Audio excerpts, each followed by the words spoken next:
చాలామంది ఇలానే అనుకుంటారు, ఎమోషనల్ మెచ్యూరిటీ అంటే ఇట్స్ అబౌట్ స్టేయింగ్ కామ్ అని. But it's not.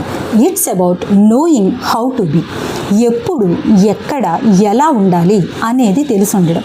అంటే కామ్గా ఉండమని కాదు, రియాక్ట్ అవ్వమని కాదు, సిచ్యువేషన్స్ని అబ్జర్వ్ చేసి రెస్పాండ్ అవ్వమని. ఎందుకంటే లైఫ్లో ప్రతిసారి డిఫరెంట్ సిచ్యువేషన్స్లో డిఫరెంట్ పర్సన్స్తో ఎప్పుడు సాఫ్ట్గా, కైండ్గా ఉండడం పాసిబుల్ అవ్వకపోవచ్చు.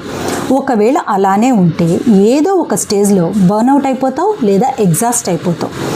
Always being a same kind of person are same version will break you. ఎందుకంటే లైఫ్ ఎప్పుడూ ఒకేలా ఉండమని చెప్పదు.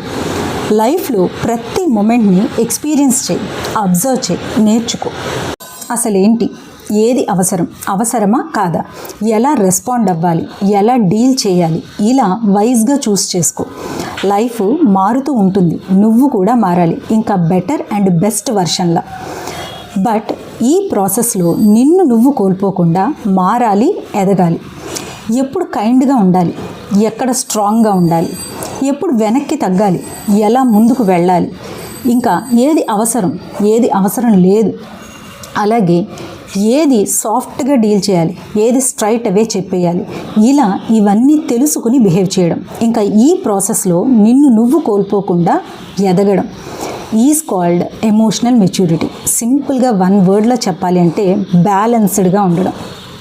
ఫస్ట్ నిన్ను నువ్వు అర్థం చేసుకోవాలి, నీపై నీకు ఒక క్లారిటీ ఉండాలి. నెక్స్ట్ సిచ్యువేషన్ని అబ్జర్వ్ చేయాలి, రెస్పాండ్ అవ్వాలి.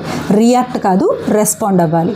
ఈ ప్రాసెస్లో నిన్ను నువ్వు కోల్పోకుండా ప్రతిసారి బ్యాలెన్స్డ్గా, ఇంకా ప్రతిసారి మరింత బెటర్ వర్షన్లా ఎదగడమే ఎమోషనల్ మెచ్యూరిటీ. Stay connected.